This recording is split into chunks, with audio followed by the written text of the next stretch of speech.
पुण्यात्माओं, आप तो बिल्कुल बच्चे हो इस मार्ग में।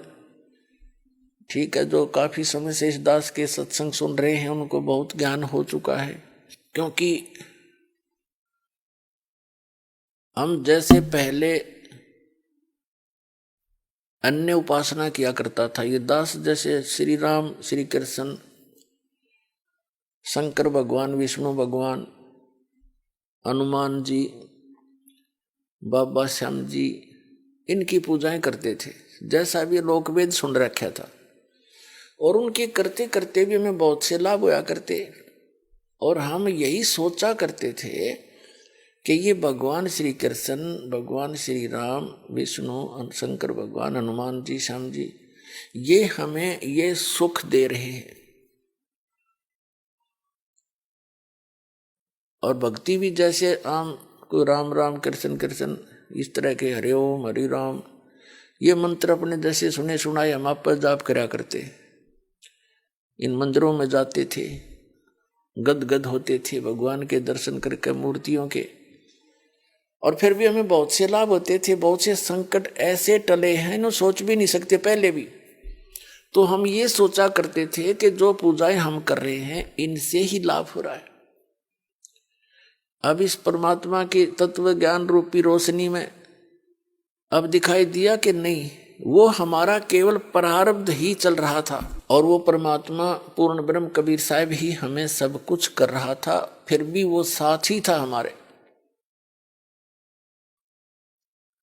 पुण्यात्माओं, एक मोटा सा उदाहरण है। कहते हैं सौ छल छिद्र मैं करूं अपने जन के काज। जैसे आपने द्रौपदी का उदाहरण सुना होगा। आपने केवल इतना सुन रखा है कि द्रौपदी का चीर बढ़ा दिया श्री कृष्ण जी ने। श्री कृष्ण नहीं बढ़ा सकता एक तिल भी, श्री कृष्ण का तो कोई औकात ही नहीं। कहते मासा घटे ना तिल बढ़े, विद ना लिखे जो लेख, और सच्चा सतगुरु मेट कर ऊपर मार दे मेख। उदाहरण के लिए छोटा सा एग्जाम्पल है कि एक समय धर्मदास जी ने परमेश्वर कबीर जी से प्रसन्न किया कि हे परमात्मा, मैं तो श्री कृष्ण के ऊपर फिदा हूं, मैं उसका प्रशंसक हूं, उपासक हूं। उन्होंने राजा मोर ध्वज के पुत्र ताम्र ध्वज को आरे से 2 फाड़ करवा कर चिरवा कर, वो मर गया था, उसको फिर जीवित कर दिया। आप कहते हो ये कुछ कर नहीं सकते। परमात्मा ने कहा कि धर्मदास और थोड़ा सा आगे भी सोचो। जिस समय महाभारत का युद्ध हुआ और अभिमन्यु की मृत्यु होगी, सुभद्रा पुत्र अभिमन्यु, सुभद्रा श्री कृष्ण की बहन थी और अभिमन्यु उसका सगा भांजा था। सुभद्रा रो रही थी, पांडवों का कुल नाश हो रहा था। श्री कृष्ण रो रहा था, और श्री कृष्ण अभिमन्यु को जीवित नहीं कर सका। और वहां मोर ध्वज के पुत्र को जा पंगा लिया, उसको चीर कर जीवित कर दिया। तो वहां उसको क्यों ना जीवित किया?